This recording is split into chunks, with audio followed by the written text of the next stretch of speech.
Nation,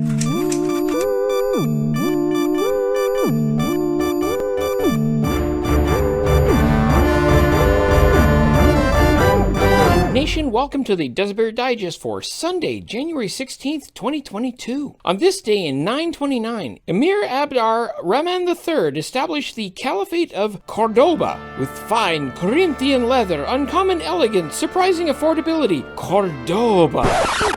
It's also Nothing Day, Religious Freedom Day, International Hot and Spicy Food Day, and Appreciate a Dragon Day. And now, this. Hello viewers and welcome to Ferguson, where I field calls and comments to Duza Bear about the show. Now the rules are simple.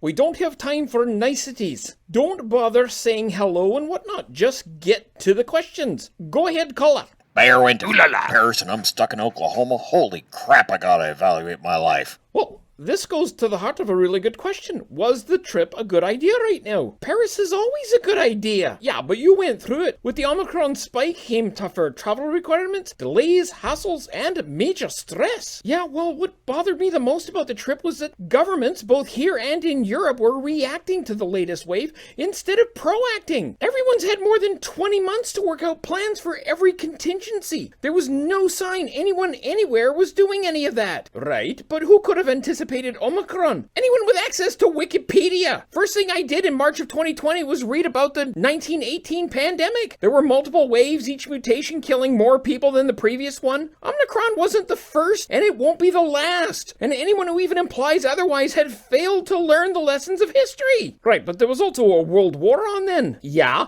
and back then it took you almost an entire quarantine period just to get anywhere, whereas now you can fly nearly anywhere overnight. It doesn't change the fact that until all people everywhere are vaccinated, or the pandemic has run its course, which it hasn't. Exactly. There will be more waves, and governments everywhere have had 20 months to determine and prepare for each one of them, and to know what the capacity limits are for the responses, and to create and plan for alternatives. Right now, to fly out or fly back to Canada, you need a negative PCR test that's less than 72 hours old. Aside from the fact that anyone can get COVID in less than 72 hours, making that a stupid requirement, if a traveler is fully vaccinated, then the rapid antigen test would not only be cheaper, faster, but more effective because it's timely. And both Canada and Europe are able to process those without overwhelming their systems. So instead of punishing fully vaccinated people, those who have done what they were asked to do, because there's a spike with a process that is expensive, time-consuming, and inherently useless theater, why aren't governments using faster, cheaper, and actually effective alternatives? Well, I think the idea is to discourage travel. Well, then they failed, haven't they? Because on paper, the trip came across as a series of manageable hurdles. The reality was that the system was quickly overwhelmed and incapable of providing us, the traveler, with the resources we needed to meet those expectations. Look at us. We were held up an extra day in Paris. Not in Paris, at the Paris airport, having to rebook a flight because France couldn't deliver a PCR test result fast enough for us to meet the re-entry requirements. It wasn't our fault. All of that was outside of our control. But it meant that the last 5 days of the trip were consumed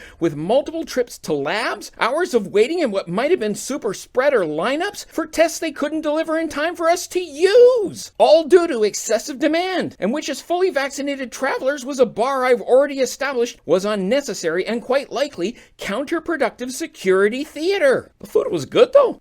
Well, I told you, Paris is always a good idea. Another good idea is this government ditch an unworkable entry requirement that is more likely contributing to the spread of COVID and shift those resources to better places. Like what? Well, as CBC reported, the demand for COVID-19 PCR tests is so high, many provinces have limited those tests to certain individuals such as healthcare workers and those deemed high risk who are symptomatic. If fully vaccinated returning travelers only got the rapid antigen test, then those savings could be better spent where they would do more good. Professor David Carr at University of Toronto said, "What's really clear is that COVID is everywhere and that it's not travel that's the major source of spread. Making people repeat the PCR test upon arrival they had to do before they could get on the plane is deflecting resources away from where they could be better spent." Oh, and there you have it, viewers. The bear has spoken. And that's all the time we have. Leave your comments below and join us next time on Ferguson Live. And that's today's Duza Bear Digest. See you tomorrow.